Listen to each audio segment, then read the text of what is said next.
கர்த்தருக்கு ஸ்தோத்திரம். நீதிமொழிகள் அதிகாரம் 14. புத்தியுள்ள ஸ்திரீ தன் வீட்டை கட்டுகிறாள், புத்தி இல்லாத ஸ்திரீயோ தன் கைகளினால் அதை இடித்து போடுகிறாள். நிதானமாய் நடக்கிறவன் கர்த்தருக்கு பயப்படுகிறான், தன் வழிகளில் தாறுமாறானவனோ அவரை அலட்சியம் பண்ணுகிறான். மூடன் வாயிலே அவன் அகந்தைக்கேற்ற மிலாறுண்டு, ஞானவான்களின் உதடுகளோ அவர்களை காப்பாற்றும். எருதுகள் இல்லாத இடத்தில் களஞ்சியம் வெறுமையாயிருக்கும், காளைகளின் பலத்தினாலோ மிகுந்த வரத்துண்டு. மெய்சாட்சிக்காரன் பொய் சொல்லான், பொய்சாட்சிக்காரனோ பொய்களை ஊதுகிறான். பரியாசக்காரன் ஞானத்தை தேடியும் கண்டுபிடியான், புத்தியுள்ளவனுக்கோ அறிவு லேசாய் வரும். மூடனுடைய முகத்துக்கு விலகிப்போ, அறிவுள்ள உதடுகளை அங்கே காணாய்.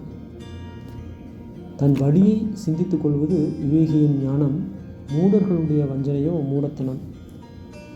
மூடர் பாவத்தை குறித்து பரியாசம் பண்ணுகிறார்கள், நீதிமான்களுக்குள்ளே தயை உண்டு. இருதயத்தின் கசப்பு இருதயத்துக்கே தெரியும், அதன் மகிழ்ச்சிக்கு அந்நியன் உடந்தை ஆகான். துன்மார்க்கனுடைய வீடு அழியும், செம்மையானவனுடைய கூடாரமோ செழிக்கும். மனுஷனுக்குச் செம்மையாய் தோன்றுகிற வழியுண்டு, அதன் முடிவோ மரண வழிகள். நகைப்பிலும் மனதுக்கு துக்கமுண்டு, அந்த மகிழ்ச்சியின் முடிவு சஞ்சலம். பின்வாங்கும் இருதயமுள்ளவன் தன் வழிகளிலேயும், நல்ல மனுஷனோ தன்னிலே தானும் திருப்தி அடைவான். பேதையானவன் எந்த வார்த்தையையும் நம்புவான், விவேகியோ தன் நடையின் மேல் கவனமாயிருக்கிறான். ஞானமுள்ளவன் பயந்து தீமைக்கு விலகுகிறான், மதியீனனோ மூர்க்கங்கொண்டு துணிகரமாயிருக்கிறான். முற்கோபி மதிகேட்டை செய்வான், துர்ச்சிந்தனைக்காரன் வெறுக்கப்படுவான். பேதையர் புத்தியீனத்தை சுதந்திரிக்கிறார்கள், விவேகிகளோ அறிவினால் முடிசூட்டப்படுகிறார்கள். தீயோர் நல்லாருக்கு முன்பாகவும், துன்மார்க்கர் நீதிமான்களுடைய வாசற்படிகளிலும் குனிவதுண்டு.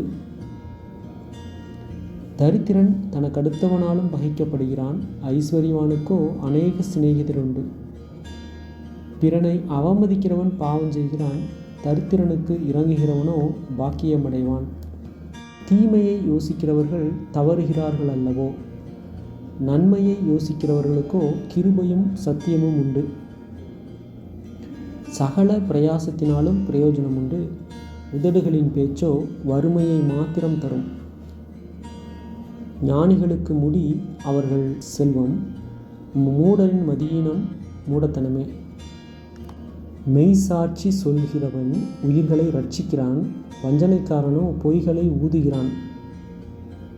கர்த்தருக்கு பயப்படுகிறவனுக்கு திட நம்பிக்கை உண்டு, அவன் பிள்ளைகளுக்கும் அடைக்கலம் கிடைக்கும். கர்த்தருக்கு பயப்படுதல் ஜீவ ஊற்று, அதனால் மரணக்கண்ணிகளுக்கு தப்பலாம். ஜனத்திரட்சி ராஜாவின் மகிமை, ஜனக்குறைவு தலைவனின் முறிவு. நீடிய சாந்தமுள்ளவன் மகா புத்திமான், முற்கோபியோ புத்தியீனத்தை விளங்க பண்ணுகிறான். சுஸ்தமனம் உடலுக்கு ஜீவன், பொறாமையோ எலும்புருக்கி.